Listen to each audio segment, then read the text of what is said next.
Mesdames, Mesdemoiselles et Messieurs, c'est un plaisir pour moi de vous convier à suivre quotidiennement cette chaîne dénommée L'œil des enseignants. C'est une chaîne qui valorise l'enseignement dans notre pays, la République démocratique du Congo. Quand on parle de l'enseignement, on voit directement l'enseignant ainsi que l'apprenant qui est l'élève et l'étudiant. Alors n'hésitez pas à vous abonner parce que c'est un cadre qui nous permettra à s'exprimer librement tout en dénonçant ce qui se passe dans notre pays sur le plan éducatif. Abonnez-vous massivement, likez, partagez avec vos proches afin que tous nous puissions parler le même langage et tous nous puissions développer notre pays sur le plan éducatif. Que Dieu bénisse la République démocratique du Congo.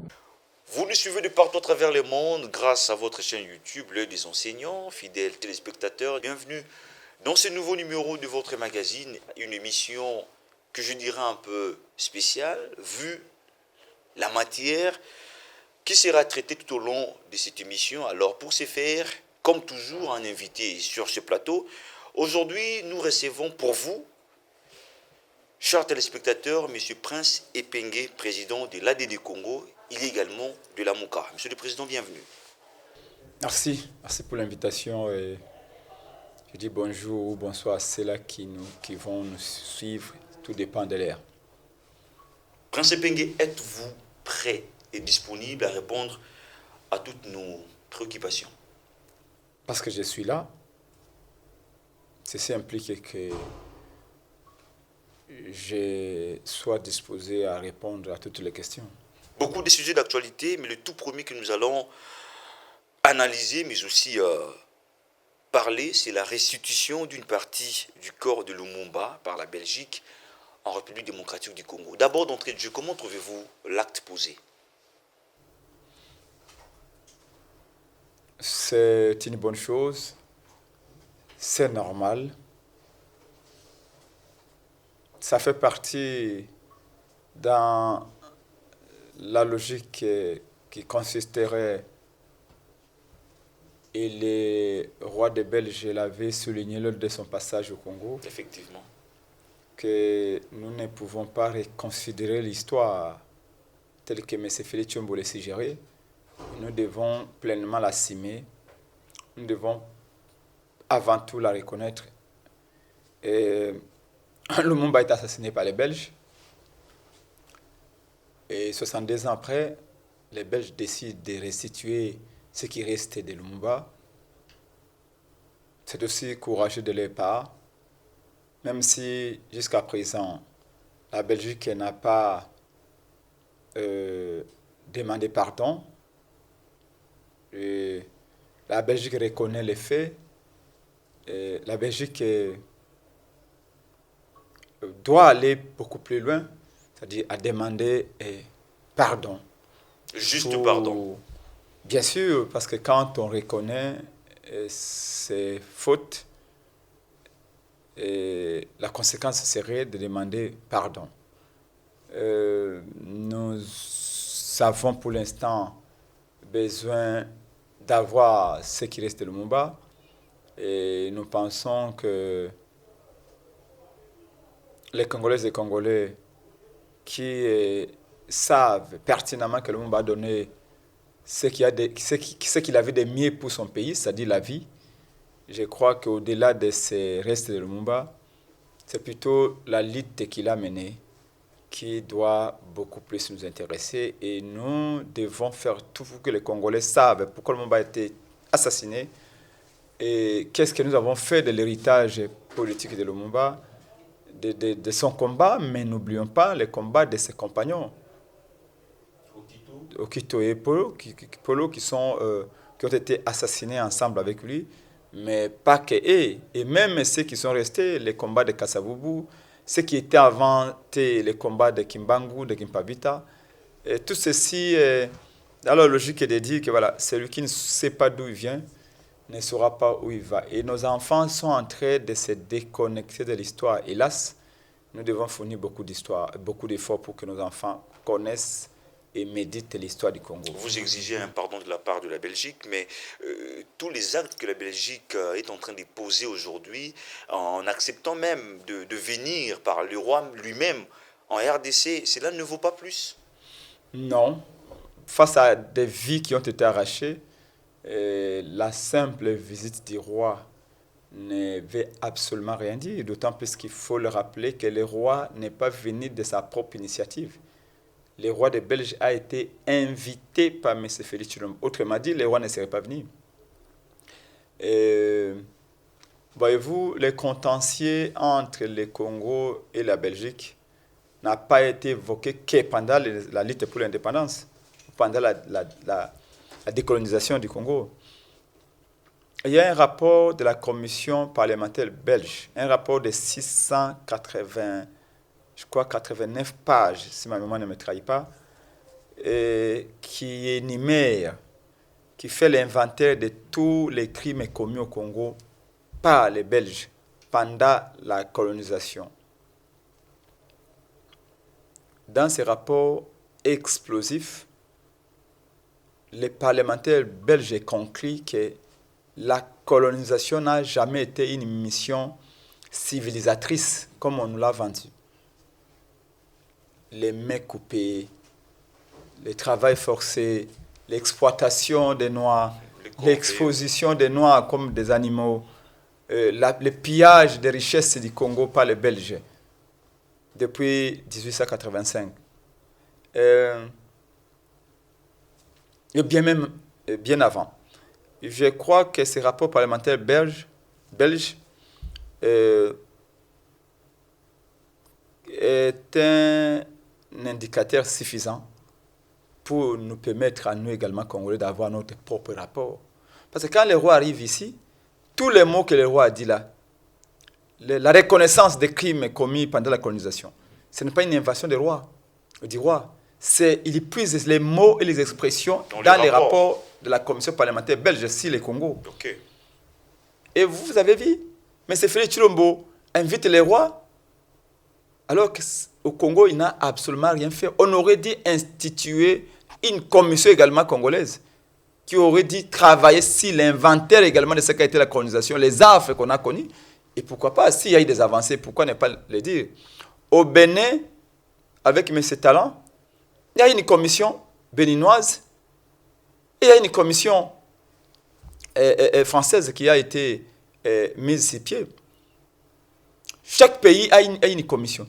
Ici, c'est un groupe de conseillers de M. Félix Tshilombo qui ne maîtrisent absolument rien, qui vivent en dehors même des histoires congolaises et qui viennent comme ça. On ne peut pas l'arrivée du roi, alors que le roi venait dire des choses sur la colonisation et n'avait rien préparé. Mais vous ne voyez pas que M. Principien, qu'il fallait d'abord ne fût-ce que faire un repas sur cette affaire pendant autant d'années, pendant autant de décennies que l'histoire de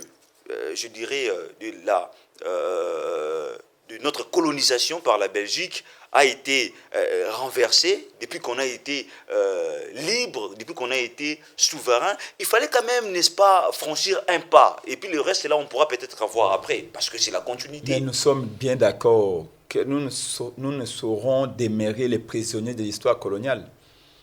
Nous devons tourner la page. Effectivement. Mais vous et moi, nous étions à l'école. Les enseignants nous ont appris à ne tourner la page que lorsque vous l'avez lue. Et pour moi, c'est ce que Félix Tshilombo tourne une page qu'il n'a pas encore lue. Donc il faut revenir en arrière. La commission parlementaire belge prévoit des dénommagements par rapport à ce qu'a été la colonisation, la violence, la cruauté de la colonisation et les crimes au Congo. commis. La commission elle-même parlementaire belge prévoit des réparations. Mais quand il arrive au Congo, M. Félix Tshilombo dit devant le roi qu'il faut reconsidérer l'histoire, c'est-à-dire oublier l'histoire.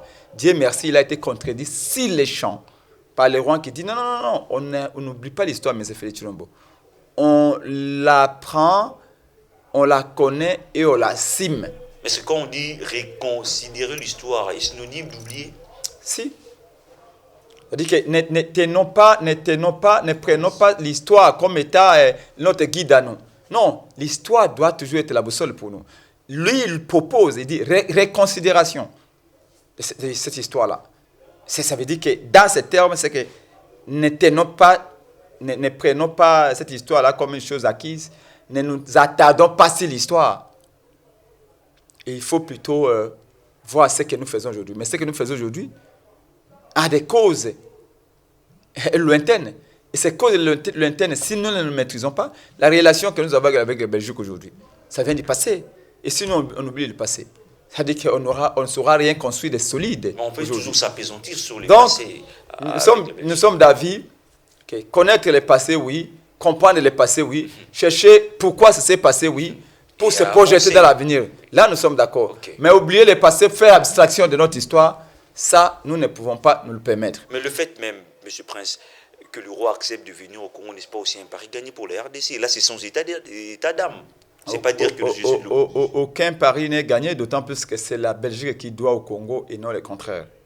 Le roi est arrivé juste pour le plaisir de M. Félix Tshilombo, qui toujours est encore à la recherche de la légitimation d'un pouvoir acquis par la fraude, lequel pouvoir aujourd'hui nous met dans une situation de ballottement.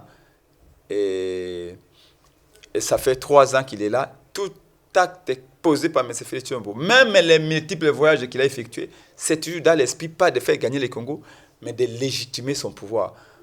Comme quoi, l'illégitimité d'un pouvoir a toujours des conséquences énormes. Et je crois que les Congolais viennent d'avoir une dernière leçon. Espérons qu'en 2023, les Congolais feront en sorte qu'ils aient un président qui ne dépendra pas d'autres pays, mais avant tout du peuple qu'il a élu.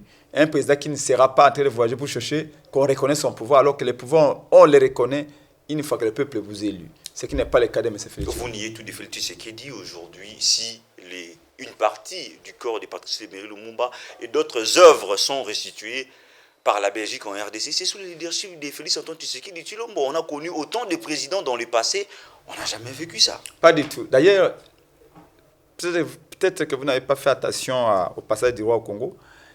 Moi, j'ai vu un roi de Belge ouvert, un roi de Belge qui est venu en ami, qui était prêt à faire plus, mais qui malheureusement était empêché de faire plus parce qu'il était devant un pouvoir illégitime. Comment ça? La Belgique a toujours été disposée de restituer le corps de Lumumba, le reste de Lumumba.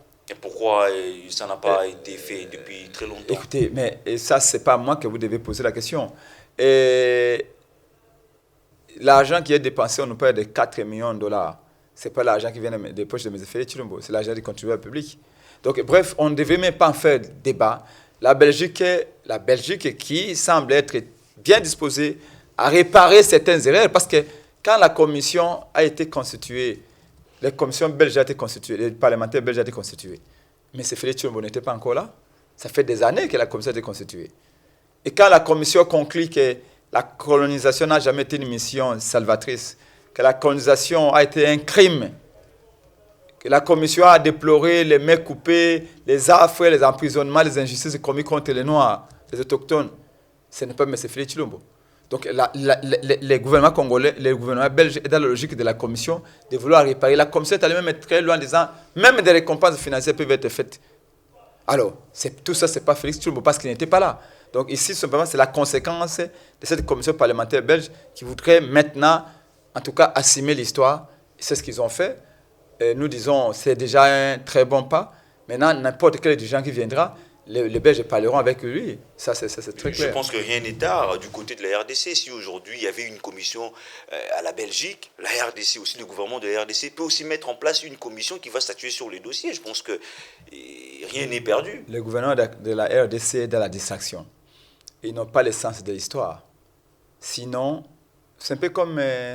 ça nous rappelle un peu comme la table ronde économique des mai 1960, où on envoya des gens aller discuter, je crois que Mobutu tout aussi envoyé, aller discuter de la suite sur le plan économique après le départ des Belges.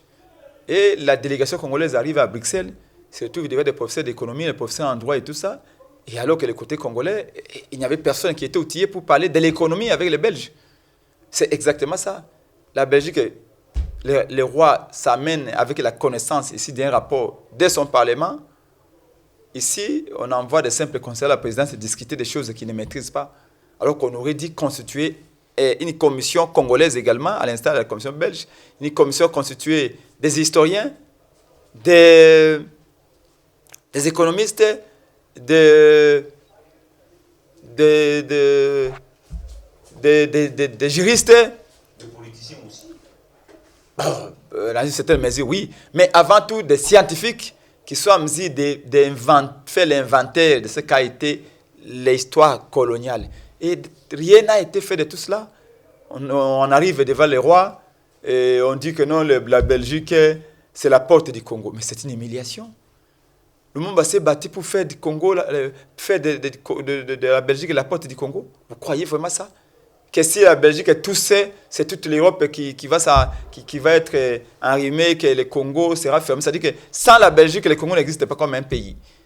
Et ça, au XXIe siècle, 62 ans après l'indépendance, M. Félix Tshilombo contredit Lumumba, qui s'est battu pour dire que les Congolais, vous devez réécrire votre propre histoire. 62 ans après, Félix dit la Belgique est la porte du Congo en Europe.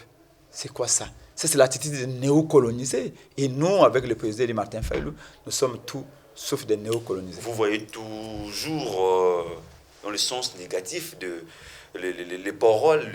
Non, ce n'est pas le sens négatif, ce n'est que la vérité dans toute sa totalité. Prince Epengue, vous êtes de la même province que Emery Patrice Lumumba. Et aujourd'hui, il y a certaines bouches qui disent même que la nationalité de Lumumba reste douteuse. Quel est votre point de vue par rapport à cet aspect de choses?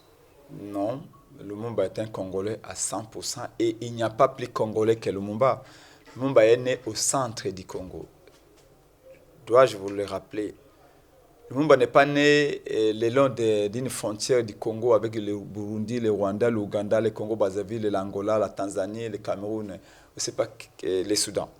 Lumumba est né au centre du Congo. C'était déjà difficile de quitter le centre pour aller dans les extrémités du Congo. Ça, c'est un. Dédé, c'est un discours qui vient tout droit de l'IDPS. Vous savez qu'il y a un contentieux entre Lumumba et la famille Tshisekedi dans une certaine mesure.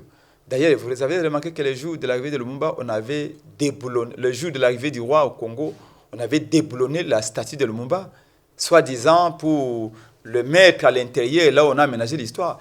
On aurait dû laisser la statue de Lumumba pour que le roi voie en face celui que son grand-père avait assassiné. Mais pourquoi on avait déboulonné la statue de Lumumba? C'était par rapport à l'évolution des travaux. Non. Quelle est cette loi qui dit qu'on ne peut pas avoir deux statues de Lumumba? On pouvait laisser bien cette statue-là, là où elle était, et puis faire une autre statue à l'intérieur. Pourquoi l'avoir déboulonnée alors qu'on l'a installée qu'il y a à peine 5 jours? Vous voyez, 3 semaines après le passage du roi, 2 semaines après le passage du roi. C'est parce que Félix Tshisekedi n'a pas souhaité froisser les rois.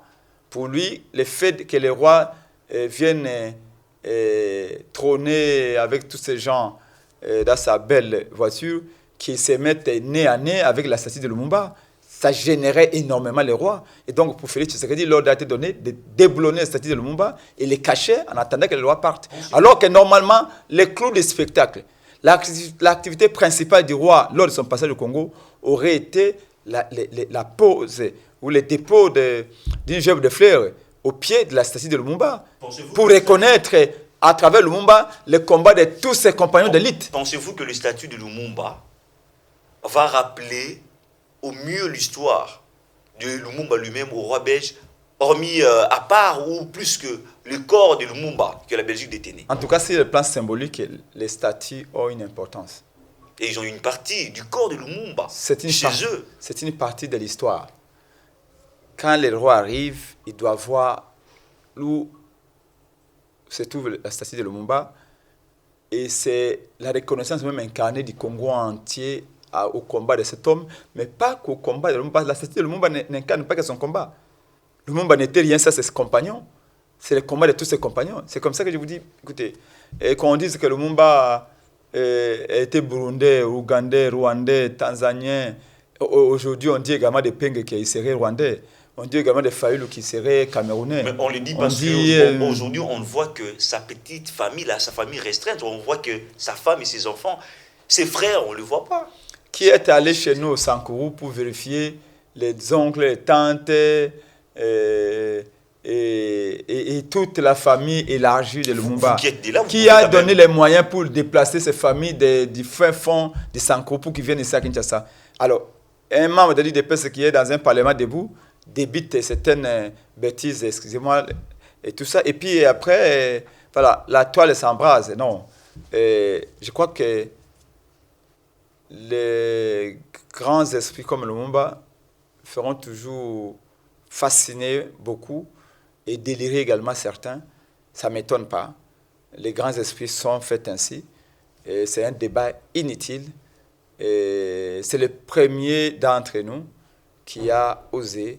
À ce sens, nous devons continuellement à lui rendre hommage. D'ailleurs, Lumumba n'a pas encore la place qu'il mérite dans l'histoire du Congo. Pas que lui.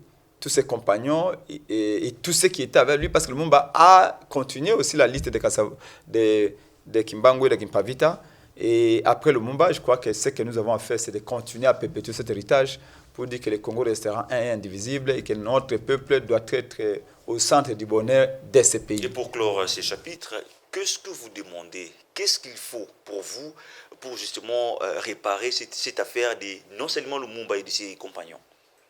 Je crois que la première des choses, c'est connaître notre histoire. Et nous devons enseigner à nos enfants dès le bas âge ce qu'a été la lutte pour l'indépendance. La lutte pour ces peuples que nous sommes. En connaissant l'histoire, je vais dire aimer ce pays, aimer son peuple. Depuis que le monde est parti, le reste des dirigeants que nous avons eus, parce que le monde était un homme libre. Vous avez les témoignages de Colette Bachmann, la journaliste de votre concert belge, je crois que le journal Le Soir, qui a dit qu'en 58-59, le Parlement belge avait donné au gouvernement belge 5 millions de dollars pour corrompre Lumumba. Vous vous rendez compte, 5 millions à l'époque pour corrompre Lumumba. Aujourd'hui, 5 millions peut couvrir peut-être à 50 millions de dollars pour corrompre Lumumba. Lumumba, c'est un modèle. Aujourd'hui, on achète des politiciens par le régime Kabila, par le régime Chilombo à 100 000 dollars, 50 000 dollars. Mais à Lumumba, à l'époque, 5 millions de dollars, Lumumba avait dit non. Pour les corrompre, pour qu'ils puissent se plier, pour qu'ils renoncent à l'indépendance, Lumumba avait dit non. Lumumba reste un exemple. Surtout à ce moment où on n'a plus de valeurs, où les politiciens sont dans les mensonges, la diabolisation, la calomnie, les vols, les détournements. Les politiciens aiment l'argent plus que tout. Lumumba reste vous, un les modèle. Politiciens. Oui, la majorité des politiciens au Congo aujourd'hui sont comme ça. On ne parle le peuple comme un prétexte. Le peuple, c'est un prétexte. Le peuple, c'est un moyen détourné pour accéder au pouvoir et piller. Et Lumumba, de ce côté-là, pour nous, il faut connaître. Il faut vraiment connaître ce qu'a été Lumumba, ce qu'il a fait. Et comment il a été combattu et comment on est arrivé jusqu'à lui arracher ce qu'il avait de mieux, c'est-à-dire la vie. Ça, les jours où nous connaissons cela, nous agissons en conséquence. Voyez-vous, Félix Tshisekedi arrive au pouvoir, il ne connaît pas l'histoire de son pays. Il ne connaît pas l'histoire de l'Est du pays. Il ne connaît pas les enjeux géostratégiques et géopolitiques à l'Est du pays. Et il vient, et avec son régime, un régime aussi naïf que compétent, ils embrassent Kagame, ils mangent avec lui, ils embrassent Museveni, ils mangent avec lui, et voilà, chasser les naturels, on revient au galop. Le malheur est à nos portes parce que Félix n'a pas pris en compte la dimension historique du conflit à l'Est. Donc, il faut qu'on enseigne à nos enfants l'histoire du Congo dans sa globalité. C'est vraiment extrêmement important. On va clore justement ces chapitres. On parle également de la situation sécuritaire à l'Est du pays. D'ailleurs, vous l'avez reconnu grave. L'heure est grave, l'a dit Martin Fayulu. On passe justement sur ces chapitres. Comment trouvez-vous les mesures prises par le gouvernement congolais en suspendant tous les accords, traités, tous documents signés avec le Rwanda? N'est-ce pas une mesure salutaire? Ce sont des mesurettes. Mesurettes. Ce sont des mesurettes. Nous les saluons quand même. Okay. Parce que c'était l'exigence de la coalition Lamonka, rappelez-vous. Le président Eli Martin Fayulu est le premier à avoir dit qu'il faut expulser l'ambassadeur rwandais au Congo, Vincent Karega, et rappeler notre ambassadeur au Rwanda. Il faut fermer la frontière immédiatement, ce qui n'est pas encore fait. Il faut suspendre tous les accords économiques signés avec le Rwanda. Mais, avant de suspendre ces accords, d'abord, M. Félix Tshilombo a l'obligation constitutionnelle de les rendre publics. Rendre public quoi? Ces accords. Les accords, oui. Vous avez suivi certainement votre ancien confrère ou confrère Eliezer Ntambwe, qui ce matin, sur la radio de votre confrère, votre confrère Christophe Zwakuno, affirme que tous les accords que M. Félix Tshilombo avait signés avec le Rwanda ne sont pas passés par les parlements. C'est une violation grave de la Constitution. Mais attendez, les accords dont on fait allusion ici, c'est les accords signés par Félix Tshisekedi au pouvoir ou tous les accords signés entre la RDC et le Rwanda, avec même les présidents passés. D'abord, les accords que lui, M. Félix Tshilombo, a signés avec le Rwanda. Okay. Et dans une certaine mesure avec l'Ouganda. Il est vrai que sous Kabila, il y a eu également beaucoup d'accords signés avec ces pays-là. Ces accords sont également la source de l'insécurité à l'Est aujourd'hui. Sous Moussé Kabila, il y a eu également des accords. Mais aujourd'hui, les accords signés avec Kagame, ce sont ceux-là qui dérangent le plus. Donc, il faut les rendre publics. Parce que quand il dit qu'il suspend les accords, oui, quand vous arrivez à la tête de l'État, vous assumez et l'actif et le passif. Mais il parle des accords qu'il a signés, lui, avec Kagame. Entre autres, l'accord qui prévoit que les génies civils de l'armée rwandaise viennent construire des villages, les maisons pour les villages au Nord Kivu. Cet accord-là, il faut les rendre publics et qu'on voie les clauses. Et l'accord qui prévoit ce que l'or, les cuivres et l'or de Sokimo puissent être transférés au Rwanda pour être raffinés. Ces accords-là, il faut les supprimer. N'avez-vous pas l'impression que les Congolais sont tués avec des armes qui sont achetées par le propre argent? Avec quelle argent Kagame achète ces armes pour donner au M23, pour donner à ses militaires pour venir tuer nos frères en Ituri ou nos Kivu au Sud Kivu? C'est avec l'argent qui raffine notre coltan. Mais c'est parce que qui raffine notre convoité par tout le monde, c'est ça les problèmes. Être convoité n'est pas un problème, c'est un peu comme une femme, non? Les belles femmes sont toujours convoitées, mais une belle femme intelligente ne se donne pas à n'importe qui. Il se choisit un mari, il reste avec lui jusqu'à la fin de sa vie. Donc, ce n'est pas parce qu'on est convoité qu'on est par essence faible. D'ailleurs, quand on est convoité, on utilise ce convoitise comme une puissance. Alors, et les accords qu'il a signés avec l'Ouganda pour que l'Ouganda construise 250 km à l'intérieur du Congo, tous ces accords-là, vous savez, Félix a provoqué une compétition inutile entre les pays de la sous-région, Ouganda, Rwanda, Burundi, Tanzanie, Kenya, pour qu'ils puissent venir au Congo. Ils se précipitent tous, ils se bousculent tous pour venir au Congo. Comme si le Congo était sous Félix Tshisekedi comme un éléphant qui est abattu, et chaque pays voudrait venir prendre sa part. Et c'est extrêmement dangereux. Cette compétition qu'il a provoquée entre Museveni, Kagame, Uhuru Kenyatta et les autres, fait en sorte que voilà, on l'a poussé en dit voilà. Mais c'est Félix Tshisekedi, venez dans l'association des pays, communauté des pays économiques de l'Ouest.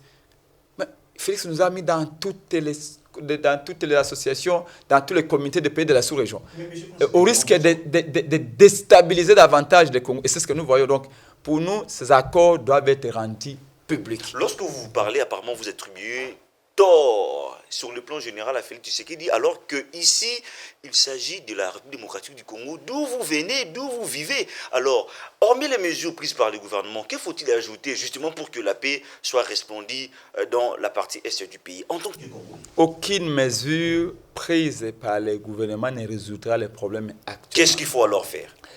Parce que les vrais problèmes, et je vais vous le dire, les premiers, c'est le parrainage que le régime de M. Félix Tshilombo bénéficie du Rwanda. C'est Kagame qui a parrainé son régime. Mais la guerre a commencé depuis très longtemps, c'est pas sous Tshisekedi. Même si demain il fallait lui tirer au pouvoir, on connaît toujours ces mêmes affaires. Nous sommes à la 5e agression. Je dis bien 5e agression du Congo par le Rwanda. Ça veut dire que cette 5e agression, ce n'est pas sous Félix Tshilombo. Mais les 4 autres précédentes ont été sous le régime passé. C'est-à-dire que Félix connaissait très bien les caractères nocifs et dangereux de Kagame. Ce qui choque, c'est que Félix plutôt prétexte l'ignorance. Il fait tout comme s'il vient de découvrir tous les problèmes de l'Est pendant qu'il est au pouvoir. Alors que nous nous combattions ensemble avec lui contre Kabila, justement parce que nous disons que Kabila était complice. Mais vous pouvez quand même l'aider pour bouter d'ailleurs l'ennemi. On n'aide pas quelqu'un qui n'a pas de vision. Quelqu'un qui n'a pas de vision, on l'écarte. Mais c'est Félix Tshilombo, vous savez pertinemment qu'il y a les rapports mapping, un rapport des Nations Unies, qui détaille les crimes, atrocités et pillages des ressources du Congo par les Rwandais, surtout pas Kagame, parce qu'il ne faut pas faire la confusion entre les Rwandais comme peuple et Kagame. Nous, Congolais et les Rwandais, on n'a aucun problème comme peuple. Mais c'est plutôt le régime Kagame qui pose problème. Félix savait très bien que Kagame était le marchand de la mort. Félix savait très bien que Museveni était un des dirigeants africains qui ont pillé le plus nos richesses. Mais c'est quoi l'alternative? Maintenant, il arrive, il fait abstraction de tout ceci. Il les embrasse, il les appelle frères, il les appelle amis. Il les signe plusieurs accords avec eux. Donc les accords dont question ici, c'est les accords que M. Félix Tshilombo a signés avec eux. Les gens vous ont dit que Kagame est venu faire le recouvrement forcé de toutes les promesses lui faites par Félix Tshilombo. Aussi un individu. On nous apprend même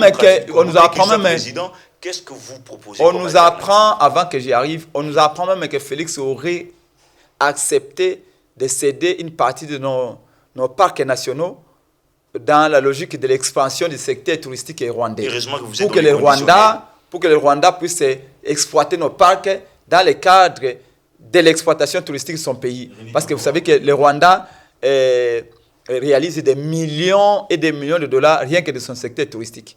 Un pays de 26 383 km² qui réalise plus de recettes touristiques que les Grands Congo, plus de 2 millions de km². Donc, comprenez-vous que là, ces accords-là, et nous insisterons chaque fois que l'occasion sera donnée pour que Félix rende public ces accords secrets qu'il a fait avec Kagame, avec Museveni, sans passer par les Blancs. L'entretemps, certains pensent qu'il faut ériger un mur, d'autres pensent même qu'il faut faire recours à la Russie pour résoudre la question. En tout cas, moi, je ne vois pas la Russie dans ce pays, pour des raisons historiques.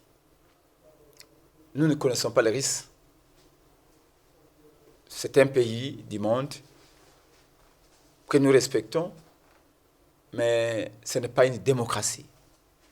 Nous voulons traiter avec des pays qui ont une base, des valeurs vérifiables et vérifiées.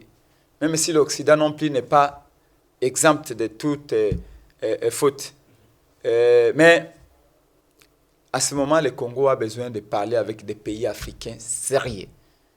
On a un pays qui semble avoir la même critique que nous, l'Angola, qui, sauf si je me trompe, est une puissance, ou la première puissance militaire de la sous-région. Qui nous tape aussi par moments. On a eu à déplorer. On a eu des problèmes avec l'Angola, certes. Oui. Mais il faut qu'on apprenne à résoudre certains problèmes. Le problème, c'est que l'Angola n'a pas cette tendance expansionniste que nous voyons dans les chefs du Rwanda. Mais dernièrement, Félix est allé prendre un avion angolais qui a circulé ici à Kinshasa. C'est passé à Antonov, au Tipolé, ou je ne sais pas quoi, MiG, et qui a fait du bruit jusqu'au point de causer des crises cardiaques chez les vieillards ici. Nous, je ne vois pas comment, nous, aujourd'hui, on peut nous dire, voilà, ce sont des forces de la sous-région qu'on va amener à Beni, à Butembo, pour faire de Beni à Butembo une zone sans armes. Bref, nous, la Mouka et le président Martin Fayulu, nous avons des idées extrêmement claires. Je renvoie ceux qui nous suivent à taper sur Internet et à voir les programmes de 100 jours de Martin Fayulu. Qu'est-ce qu'il avait prévu pour l'Est du Congo? Mais parlant de la frontière, parce que vous parliez tout à l'heure justement de la frontière, je vous en prie, oui. Au lieu d'ériger un mur, nous avons proposé avec Martin Fayulu en 2018 de créer une unité spéciale de surveillance des frontières. Parce que nos frontières sont tellement poreuses. Rappelez-vous, en 2019, quand les réfugiés ougandais, entre guillemets, sont entrés chez nous avec armes et munitions, femmes et enfants, pendant 2 semaines, les services de frontières n'étaient pas au courant. Plus de 1800 personnes. Vous vous rendez compte? 1800 personnes traversent les frontières du Congo et 2 semaines après, personne n'est au courant. Les DGM et autres là rêvent. Pour arrêter les opposants, ils sont forts. Voilà pourquoi nous avions dit qu'il faut une unité spéciale des civils des frontières ISUFA, que Martin Fayulu avait prévu avant même d'aller à la campagne. Parce que nous savions, on ne peut pas apprendre comment gérer les choses au pouvoir. C'est quand on est dans l'opposition qu'on met le temps pour réfléchir. L'opposition ne consiste pas à brûler des pneus. Conséquence, IDPS au pouvoir par la faute d'aujourd'hui. Ils ont tendance à continuer à brûler des pneus à la présidence. On ne peut pas faire 37 ans de lutte que pour calomnier les gens, mentir. Vous êtes avec Kabila, vous avez bouffé l'argent de Kabila inutilement, alors que c'est le moment de gérer la République. Au lieu de gérer la République, ils sont en train de fabriquer des fausses informations, des fake news. Donc nous, chez nous, nous avions compris cela. Nous avions dit même, prévu, avec le président Martin Fayulu, qu'une fois installé, Martin Fayulu avait exigé des conseils de sécurité des Nations Unies qu'il convoque une réunion d'urgence pour statuer sur la question des réfugiés rwandais, burundais, ougandais qui sont chez nous. Parmi ces réfugiés-là, il y a des tueurs en série. À un moment donné, il faut que les Nations Unies obligent Kagame à tenir un dialogue inter-rwandais. À ce moment-là, les FDLR vont rentrer au Rwanda, dialoguer avec les frères Kagame. Il faut que les Nations Unies imposent à Museveni un dialogue inter-ougandais pour que les ADF, Nalu ou IDF rentrent chez eux en Ouganda, parler avec Museveni et qu'il y ait la paix. Et qu'il y ait un dialogue inter-burundais pour que les réfugiés burundais rentrent chez eux. Pourquoi c'est le Congo qui doit résoudre les problèmes de tous ces pays à l'intérieur de ses frontières?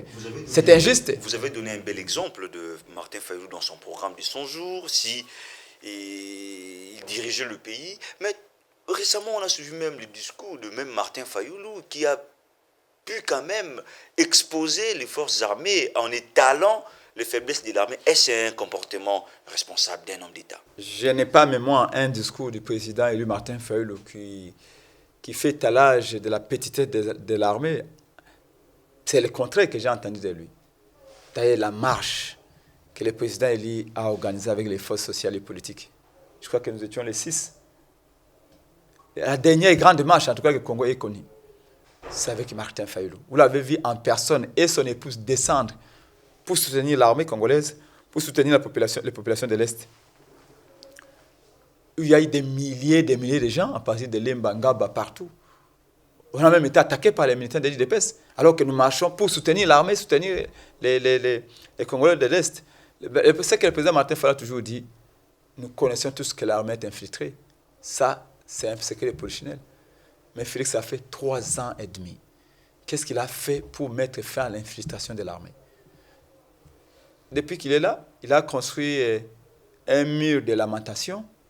On m'a bloqué, on m'a empêché, l'armée est infiltrée, les enseignants n'ont pas le niveau, les militaires sont complices.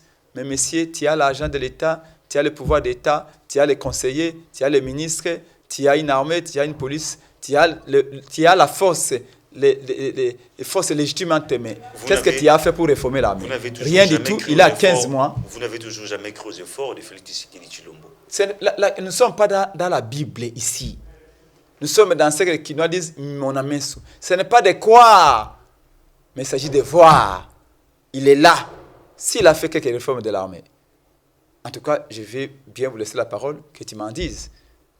Mais en tout cas, je ne suis pas le seul à l'avoir remarqué, parce que même son conseiller, Peter Kazadi, il a dit que jusque-là, il n'a fait aucune réforme de l'armée, et que tous les gens avec qui il travaille sont les gens qu'il a hérités de Kabila. Alors, doit-on dire que c'est ça le deal qu'il a signé avec Kabila? Autrement, on aurait vu, parce que quand on a été dans l'opposition, on avait un projet, on avait des réformes. Quand on arrive la première année, c'est l'année des réformes. La deuxième année, c'est l'année des réformes. La troisième année, c'est l'année où on commence à récolter les fruits des réformes. On aurait pu voir déjà l'armée commencer à vivre avec des patriotes, des nationaux. Mais il va vous dire qu'il y a des généraux rwandais, il y a des généraux burundais, tout ça. Mais qu'est-ce qu'il a fait pendant ces 3 ans? Parce qu'il a été élu. Qui lui a empêché de le faire? Vous savez les mains de l'opposition. Pour vous dire que non, il n'a pas été élu, il a été nommé, donc il n'a pas les reins solides pour annoncer les réformes. Parce que Namor, ce n'est pas les réformes dans un pays qui veut. C'est celui qui se sent confronté par les suffrages populaires, Or que Félix n'a jamais été élu. Donc, il plane comme un cerf-volant au-dessus de l'océan. Il n'a pas de racines. Il ne peut pas engager des réformes. Il ne peut pas regarder Kagame en face pour lui dire des vérités. Voilà, il est allé au Kenya. On va lui imposer d'amener une force sous-régionale ici, en remplacement de l'armée congolaise. Et il va accepter. D'ailleurs, son gouvernement a déjà donné son avis favorable. Donc, pour dire que les Congolais, encore une fois de plus, doivent comprendre que quand vous avez un chef qui n'a pas été élu, c'est votre avenir qui est en ballottage. Vous savez, les mal de l'opposition dans notre pays, c'est quoi? Au lieu que vous soyez réellement comme un contrepoids du gouvernement, vous souhaitez par contre que le gouvernement ou la République échoue pour dire que non, c'est eux qui ont géré, alors que vous devez sauver les âmes et sauver la République démocratique du Congo dont vous appartenez, M. Prince Epenge. Apparemment, ici, vous êtes content de voir ce qui arrive parce que tu sais qu'il dit, selon vous, il est incompétent, il n'arrive pas à sécuriser la population, alors que vos compatriotes meurent au jour le jour là-bas à l'est du pays. Nous ne souhaitons pas que Félix échoue.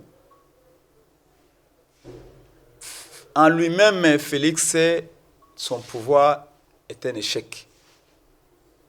Quand vous arrivez au pouvoir par la petite porte ou par la fenêtre, vous n'êtes pas un gagnant. Un gagnant n'escalade pas un mur. Un gagnant entre par la porte. C'est Fayoulou qui a gagné. Félix est entré par la fenêtre. Donc, à ce sens, il symbolise l'échec déjà. Il vient de l'opposition. Deuxièmement, et rien n'y rassure que si demain vous êtes aussi au pouvoir, vous allez faire la différence. Vous êtes tous de l'opposition. Oui, c'est pourquoi nous avons une offre politique. Et nous avons des compétences que le peuple va juger. Vous savez que notre peuple est mûr, relativement. Nous travaillons pour accroître sa capacité cognitive. Mais le peuple n'a pas choisi Fayoulou pour rien. Il y a une dimension spirituelle et une dimension, je dirais, humaine qu'il faut mettre, charnelle qu'il faut mettre en ligne de compte. Quand Félix avait dit que le changement au Congo s'appelle Martin Fayoulou, c'était plus qu'une prophétie. La question ici, ce n'est pas de quoi, encore une fois, je vous dis, c'est la question de voir. Quand le peuple est choisi, il choisit sur base d'un certain nombre de critères. Même si, bon, les Congolais ne savent pas encore très bien choisir parce qu'ils choisissent sur base de la tribu, sur base de l'argent, sur base de beauté, sur base d'éloquence. Non. Mais les Congolais ne choisissent pas encore sur base des projets. Nous sommes d'accord. C'est contre quoi nous travaillons. Mais, je vous l'ai dit, que si Félix a besoin de nos propositions, il sait où les trouver. Ce que je vous dis ici, c'est dans un document. Il n'a qu'à lire et les faire. Et même quand on propose, on ne nous écoute pas. Rappelez-vous pour la loi électorale. On a proposé. Félix a dit, ça ne me concerne pas. Pour la loi sur la CNI, on a fait une proposition par écrit. Nous ont-ils écouté? Ils ont dit qu'ils étaient la majorité. Ils ont le droit de nous écraser. Une majorité acquise avec la corruption. Mais quand il s'agit de l'Est du pays, on dit non, non. Unité nationale. Mais pourquoi l'unité nationale seulement quand le Congo est agressé? Pas l'unité nationale quand la loi électorale est en train de tailler sur mesure. Mais est-ce que vous savez que même les élections peuvent amener aussi la balkanisation? Peuvent amener la déstabilisation du Congo? Donc, nous sommes réalistes et nous restons patriotes. Nous menons un combat de principes. Et nous ne nous acharnons pas sur les individus tels que vous voulez les suggérer. Vous devenez aujourd'hui des donneurs de leçons au pouvoir en place, alors que votre gestion, vous-même de l'opposition, laisse à désirer. Hein. Vous êtes de la Mouka. Comment fonctionne aujourd'hui la Mouka? La Mouka fonctionne très bien, tout va bien. Adolphe Moussi de son côté, Martin Fayoulou, apparemment les courants ne passent pas. Hein. C'est ce que nous avons vu comme théâtre ici. Il n'y a pas de théâtre. Au sein de la Mouka, nous avons un coordonnateur de la Mouka qui s'appelle Adolphe Mousito. Qui doit jouer son rôle. D'ailleurs, on attend qu'il convoque des actions bientôt. Nous serons tous dans la rue, nous répondrons à ces actions-là du présidium de la Mouka. Mais il y a aussi, au sein de la Mouka, un président de la République élu qui a un statut particulier. C'est celui qui a reçu plus de 8 millions de voix de Congolais. Celui-là, il a sa place dans la Mouka. Et il faut retenir aussi que la Mouka, c'est un état d'esprit. Même si tous ces leaders que vous connaissez partent, la Mouka restera la Mouka, parce que la Mouka a été fait pour amener les changements, pour provoquer les changements. Le changement n'est pas arrivé par la trahison de M. Félix Tshilombo. Mais la Mouka ne disparaîtra pas sans avoir apporté le changement. Donc la Mouka, c'est un état d'esprit. La Mouka ne s'accroche pas à des leaders politiques. La Mouka s'accroche à l'idéal du changement. L'idéal du changement, même avec Prince Epenge, la lutte continuera. Ça, je peux vous garantir. Mais en tout cas, jusque-là, dans la Mouka, tout va bien. Lamouka et Martin Fayoulou, président élu, selon vous. Lamouka est un coordonnateur, Adolphe Mouzito, les présidents élus et les coordonnateurs, apparemment les courants ne passent pas. Pensez-vous que les choses marchent positivement? Les choses marchent, je dis, comme dans toute plateforme politique, chez nous, il y a des débats. On veut arriver au grand marché central. Mouzito peut dire que non, nous prenons Gambela. Martin Fayoulou peut dire que non, nous prenons Willery. Mais avant tout, nous voulons arriver. Donc c'est un débat où on synthétise et on dit quelle est la meilleure voie pour nous. Mais il n'y a pas que le président de Martin Fayoulou Mouzito. Dans la Mouka, il y a Prince Penge, il y a Professeur Kalele. Croyez-vous que Professeur Kalele n'a pas la posture, n'a pas plutôt l'étoffe d'être un candidat président de la République? Un professeur, il mérite, il peut l'être. Mais ce sont des débats internes. La Mouka a un candidat qui peut faire gagner la République aujourd'hui face au Rwanda. Un candidat ou des candidats? Non, la Mouka a un candidat qui peut faire gagner la République aujourd'hui. Vous avez déjà opéré le choix. C'est là où peut-être le débat blesse. Mais c'est naturel. Quand Fayoulou se proclame déjà candidat sans l'avis des musiques, c'est ça le problème. Il n'y a pas d'avis de ce côté-là. Vous savez que vous désorientez aujourd'hui la population. Et pourquoi pas mon avis? Pourquoi vous citez Mouzito et pas me citer moi? Parce que Mouzito est le coordonnateur, c'est lui qui doit officiellement nous dire que, ou dire au peuple que non, ou ceux de l'opposition que voici les candidats, même pour la Mouka. Pourquoi vous citez Penge et pas citer Professeur Kalele? Écoute, vous savez quand Etienne Tshisekedi Amoulou était là, nous tous nous savions. Mvouemba, Fayoulou, Franck Djongo, les gens du MLC, bon, et je ne cite pas trop, Simbikaï, les professeurs Mampouya et les autres, nous savions qui allait être candidat de l'opposition. Pas parce que Etienne Tshisekedi Amoulou était un dictateur, parce que nous savions à qui le peuple allait donner des voix. Et quand on aime la République, on ne s'embarrasse pas avec beaucoup de débats. Mouzito, c'est un homme suffisamment intelligent. Je peux vous dire que vous pouvez faire confiance à son intelligence. Avec qui vous n'êtes pas en bon terme aujourd'hui? Non, nous sommes en bon terme. Et même demain, là, on sera avec lui. Donc, il sait très bien. D'ailleurs, c'est lui-même qui nous a toujours dit, que Fayoulou a reçu la confiance du peuple. Si nous respectons le peuple, nous devons les reconduire à aller à la reconquête de la volonté du peuple. C'était en 2018. Ça sera ainsi. Ce n'est pas le cas. Rien n'a changé. 2018, le peuple a voté pour le changement. Et le changement, c'était Martin Fayoulou. Autre temps, autre mers. On a détourné autre temps, autre mers. Sauf que pour le peuple congolais, ce qui suit, ce ne sont pas de mers qu'on ne peut pas contrôler. Le peuple peut poursuivre les changements. Le changement est-il arrivé en 2018? Non. L'espoir maintenant, c'est 2023. Donc, le peuple conduira celui à qui il avait donné sa confiance. Donc, les débats au sein de la Mouka ne se posent pas à ce niveau-là. Parce que Prince Penge peut être, avec tout ce que j'ai emmagasiné comme expérience politique, tout ce que j'ai eu comme combat de terrain, tout ce que j'ai eu comme intelligence, je peux bien postuler comme candidat président de la République. Mais ce n'est pas le cas aujourd'hui. Vous mettez plus en vedette Martin Fayoulou. C'est ce qui fâche l'autre camp. Mais si tu respectes le peuple, tu ne peux que mettre en vedette Martin Fayoulou. Quelqu'un qui est... Prenons exemple. Supposons même que ce que Nanga avait publié était vrai. Nanga attribue 6 millions de voix à Martin Fayoulou et attribue 7 millions de voix à Félix Tshisekedi. C'est lui qui a reçu 6 millions de voix des Congolais. Je dis bien 6 millions. Comment ne pas les respecter? Comment ne pas croire à ces votes-là? Le respecter, c'est les reconduire. Mais je dis, jusque-là, le peuple a dit, moi, je vais Martin Fayoulou comme président. Mais vous avez dit, il y a beaucoup d'ambition, c'est de la Mouka. Vous avez mis, en citant même votre nom. Non, pourquoi toujours Martin Fayoulou? Qu'est-ce qu'il a de spécial ou de particularité? Écoutez, nous sommes dans ce studio, nous sommes à 4. On a tous des ambitions. Oui. Et c'est pour autant que nous devons être tous des journalistes ici, ce studio. Non. Et pourquoi pas l'autre? On peut être 3 numéro 9 dans une équipe, mais il n'y a qu'un seul 9 qui est sur le terrain. L'autre va entendre quand le moment sonnera. Mais tant que le peuple, le public réclame et dit « Mettez-nous Martin Fayoulou pour qu'il marque le but ». Quel est ce public-là? Mais ceux qui ont élu. Décidé. Ceux qui ont élu. Je ne pense pas que c'est l'avis du parti de Adolphe Mouzito. Mais c'est là où je vous dis, pourquoi réduisez-vous le peuple à un seul parti politique? Quoique la vie de Nouvelle-Élan est respectable, mais la vie de mon parti également de Congo est aussi respectable.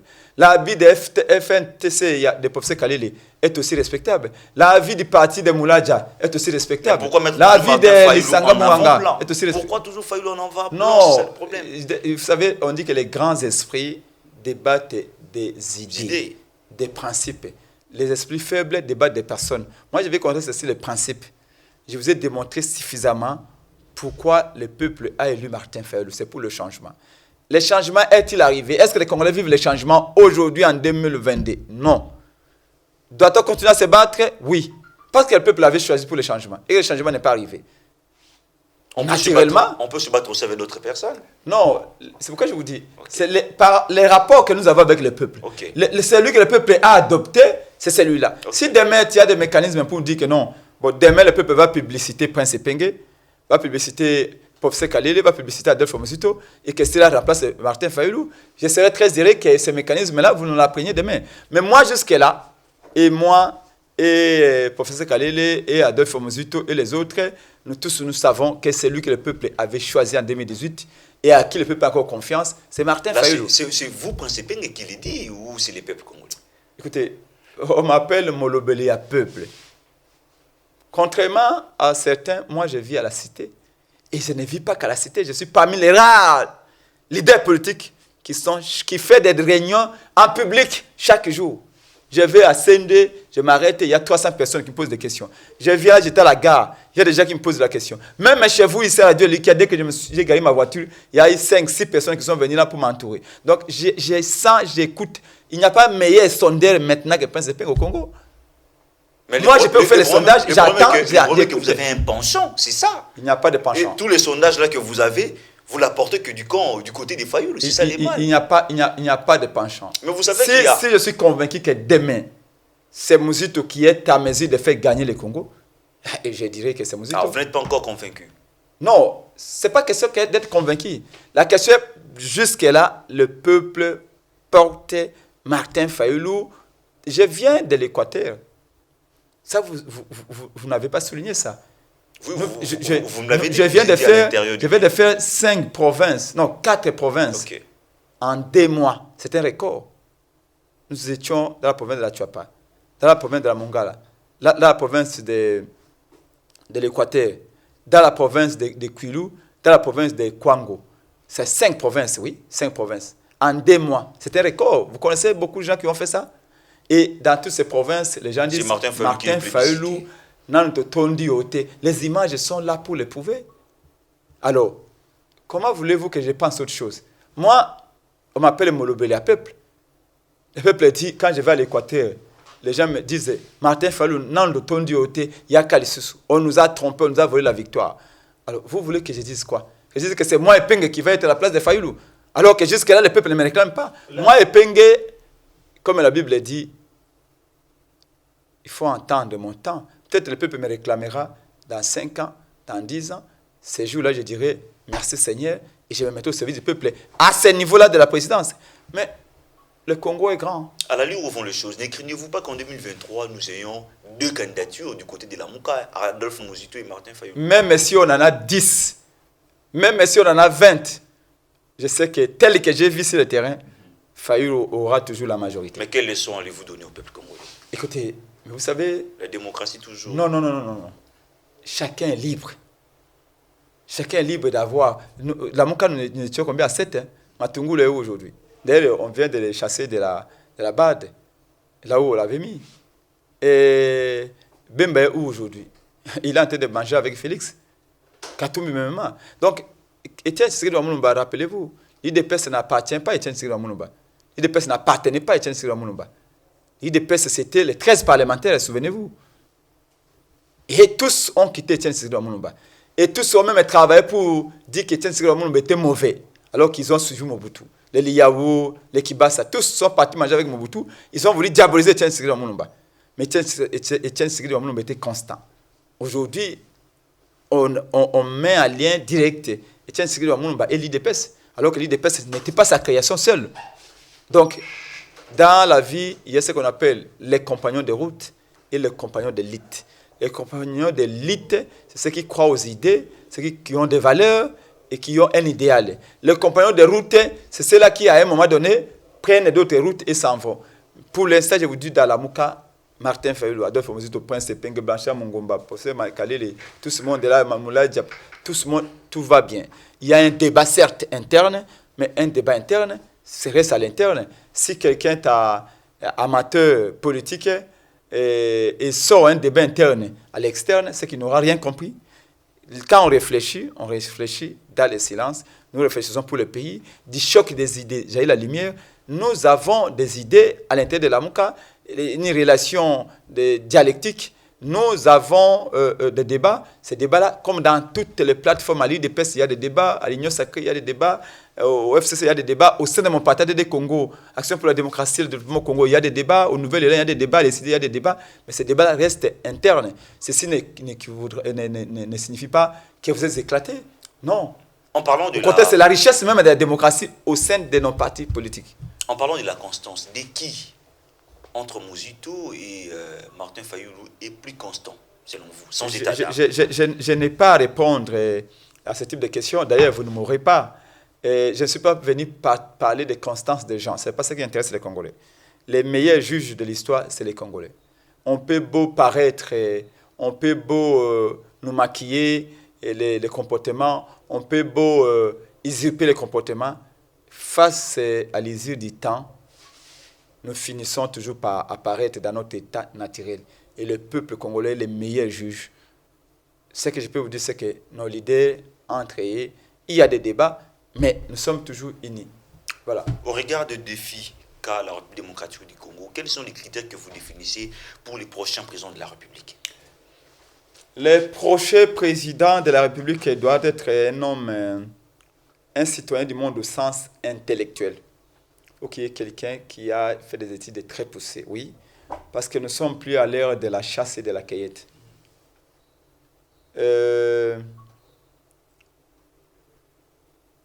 Mais les premiers critères, c'est qu'il soit issu des urnes, véritablement des urnes. Parce que voyez-vous, comme je t'ai dit tantôt, le problème de l'actuel régime, c'est son parrainage par M. Kagame. Deuxièmement, son illégitimité. Et enfin, la naïveté. La naïveté vient des manques d'expérience, manque de compétences. L'illégitimité vient de la fraude qu'il y a eu, de la nomination de celui qui est au pouvoir aujourd'hui. Le parrainage, et le pire d'ailleurs, c'est que quand un régime n'a pas de racines, il faut chercher des bouées, il faut chercher des appuis. Et quand on cherche des appuis au Rwanda, en Ouganda, au Burundi, parce qu'on n'a pas de légitimité interne, on se vend, on concède tout, on ne garde rien. On devient béni oui. Les Rwandais viennent, vous dites oui. Les Ougandais viennent, vous dites oui. Les Burundais viennent, vous dites oui. Les Kenyans viennent, vous dites oui. Sassou vient, vous dites oui. Pourquoi? Parce que vous avez besoin que ces gens-là vous aident à, comme disent les Quinois, couper à la peau. Parce que vous n'êtes pas enfoncé, vous n'avez pas de racines. Donc, les prochains présidents doivent être issus véritablement des urnes. Qu'on lui fasse la guerre par le Rwanda, il dit, je compte sur mon peuple. Le problème, c'est qu'actuellement, là, les peuples, lui, donnent son soutien à l'armée. Mais pas à celui qui est au pouvoir parce qu'il n'a pas confiance à lui.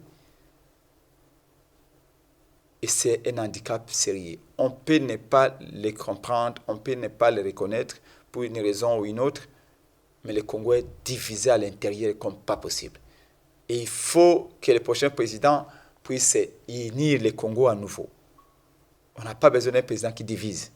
Nous avons également besoin d'un président qui soit clairvoyant et patriote. On a besoin d'un patriote. Pour diriger le Congo. Bien sûr. Un président qui... mais tous ces facteurs-là se tiennent. Hein? Tous ces facteurs-là tiennent. Oui, vous êtes patriote, mais si vous êtes ignorant, si vous n'avez pas étudié, comment allez-vous comprendre les jeux et l'enjeu géostratégique et géopolitique, par exemple, dans la sous-région? Pour être patriote, il faut être aidé par une expérience Il faut être aidé par votre intelligence propre avant de compter sur tes conseillers. Donc, voilà, en somme, quelques critères qu'il faut absolument qu'un président ou le futur président ait. On arrive sûrement à la fin de notre entretien. La toute dernière question est celle de vous poser. Comment avez-vous appris et quel est votre point de vue par rapport à l'invalidation de quelques députés de l'opposition pour la majorité et surtout les gens avec qui vous avez accepté de vivre aujourd'hui, vos ennemis d'hier, les FCC? Écoutez, je n'ai jamais accepté de vivre avec les FCC. Je ne suis pas avec les FCC.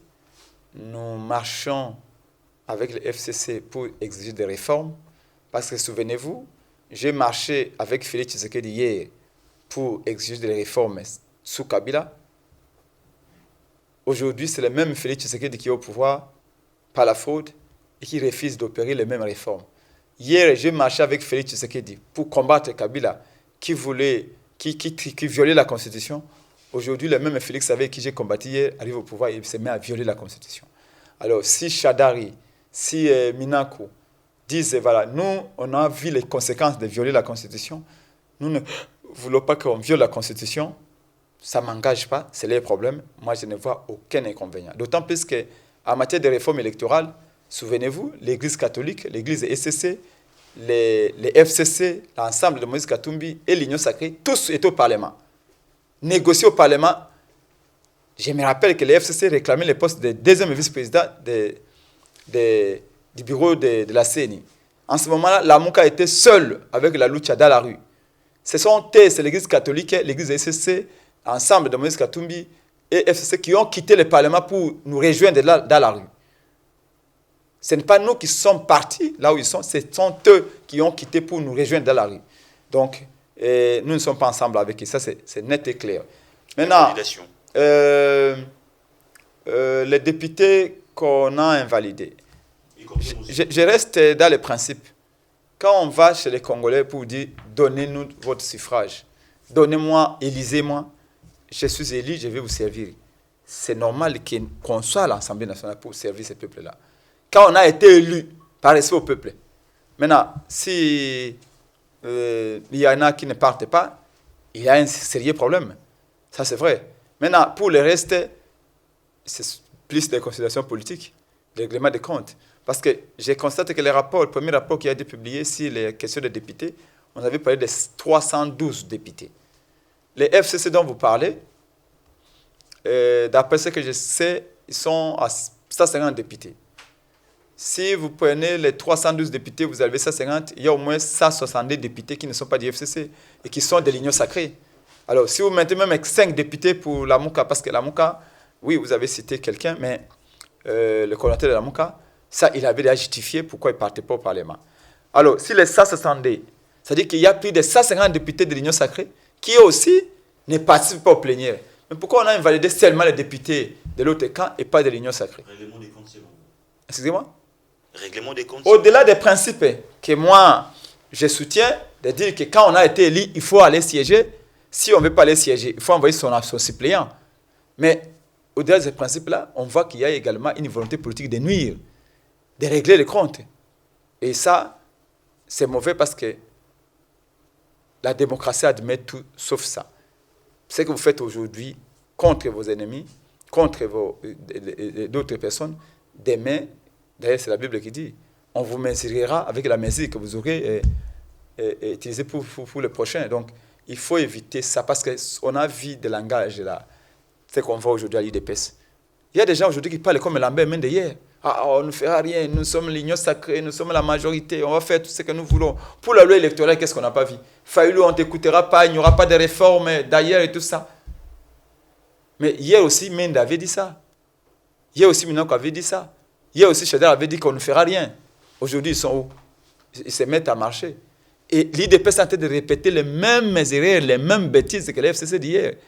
Et demain, j'espère que nous aussi, quand on sera au pouvoir, on ne suivra pas cette voie. Parce qu'il est important qu'on prêche par l'exemple. Malheureusement, l'IDPS a adopté les mêmes orgueils, la même insuffisance, les mêmes détournements, les mêmes comportements, des arrestations, des intimidations que le régime Kabila.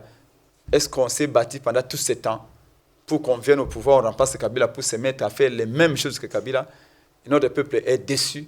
Mais nous pensons que 2023, il y a de bonnes espoirs que les choses changent réellement. Parce qu'en tout cas, nous venons de lancer l'opération Congolais 2023, l'Angola béton, parce que le béton est improductif, le béton est stérile, le béton est inutile.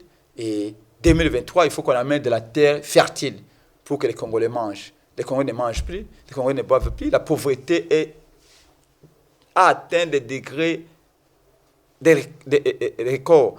Et le chômage, n'en parlons même pas. Mais Félix Tshombo ne gouverne plus la République. Il est en train de régner tout simplement au travers de ses voyages et de ses accords. Il ne sert plus le Congo, il sert plutôt les étrangers. Le chef de l'État a encore un mandat devant lui et sur le plan constitutionnel, il n'est jamais tard pour mieux faire. Sans état d'âme, quel conseil avez-vous à prodiguer au chef de l'État devant cette caméra? Je corrige, il n'a pas un mandat, mais il a le droit de postuler à nouveau. Donc, mais si j'étais lui, je lui conseillerais de ne pas postuler parce que maintenant, avec son bilan négatif, avec les accords multiples qu'il a signés avec le Rwanda, aujourd'hui, il va accepter même que les armées étrangères du Rwanda, Burundi, Ouganda et Tanzanie puissent venir au Congo remplacer l'armée congolaise. Ce qui serait une trahison parce qu'il est déjà au Kenya pour négocier cela. Nous disons, ça ne passera pas. Avec une telle trahison, même un cadavre, vous le mettez candidat de l'opposition en 2023, les cadavres va battre Félix Tshisekedi aux élections. Donc à sa place, je ne serai pas candidat. Je rappelle que vous êtes, nous avions reçu pour vous M. Prince Epenge, qui est président de l'AD du Congo et membre de la MOUCA. M. Prince Epenge, merci d'avoir répondu à toutes nos préoccupations. Merci beaucoup, mais je voudrais lancer un message aux Congolais. Attention, ne tombez pas dans les pièges, comme le président Eli Martin Fayulu a dit, comme le docteur Mkougel a dit. Ne vous en prenez pas aux citoyens rwandais. Nous n'avons aucun problème avec les peuples rwandais. Les peuples congolais, les peuples rwandais sont des peuples frères d'Afrique. Nous avons vocation à commercer, à faire des échanges, etc. C'est le régime dictatorial de Kagame qui pose problème. C'est Kagame qui menace les Congos. Les jours où Kagame partira, certainement notre dirigeant rwandais qui viendra respectera le Congo et nous aussi nous respectons le Rwanda. Ne vous en prenez pas aux citoyens rwandais. Nous ne sommes pas un peuple violent. Ce que nous exigeons, c'est que les Rwandais nous respectent. Alors, les manipulations politiques ne tombent pas dans ce piège-là parce que les Rwandais commencent à utiliser cela pour dire à la communauté internationale que voilà, on tue mon peuple, on fait ceci. Non, ne touchons à rien, ni à la vie d'une personne, ni à un bien d'un citoyen rwandais. Parce qu'il y a aussi les Congolais qui vivent au Rwanda en paix. Ceux qui sont avec nous ici, ne les touchez pas. Ce n'est pas ça notre problème. Le problème, c'est le régime de Kagame. Parce que même les Rwandais même sont victimes de ce régime de Kagame. Ça, c'est un message de paix que je vous lance. Ne tombons pas dans cette piège-là de règlement de comptes, de chasse à l'homme. Ça, nous ne voulons pas. On est en train de nous piéger. Kagame veut détourner l'attention de la communauté internationale. Au lieu que les gens voient l'agression du Congo par son armée, il veut détourner l'attention pour dire voilà, les Congolais tabassent les Rwandais au Congo. Non, non, nous ne voulons pas de ça. En tout cas, je n'ai pas connaissance, mais nous voulons amorcer la politique de la prévention.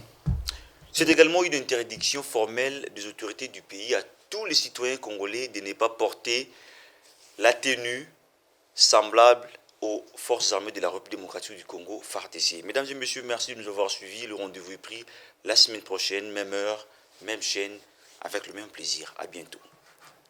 Mesdames, Mesdemoiselles et Messieurs, c'est un plaisir pour moi de vous convier à suivre quotidiennement cette chaîne dénommée L'œil des enseignants. C'est une chaîne qui valorise l'enseignement dans notre pays, la République démocratique du Congo. Quand on parle de l'enseignement, on voit directement l'enseignant ainsi que l'apprenant qui est l'élève et l'étudiant. Alors n'hésitez pas à vous abonner parce que c'est un cadre qui nous permettra à s'exprimer librement tout en dénonçant ce qui se passe dans notre pays sur le plan éducatif. Abonnez-vous massivement, likez, partagez avec vos proches afin que tous nous puissions parler le même langage et tous nous puissions développer notre pays sur le plan éducatif. Que Dieu bénisse la République démocratique du Congo.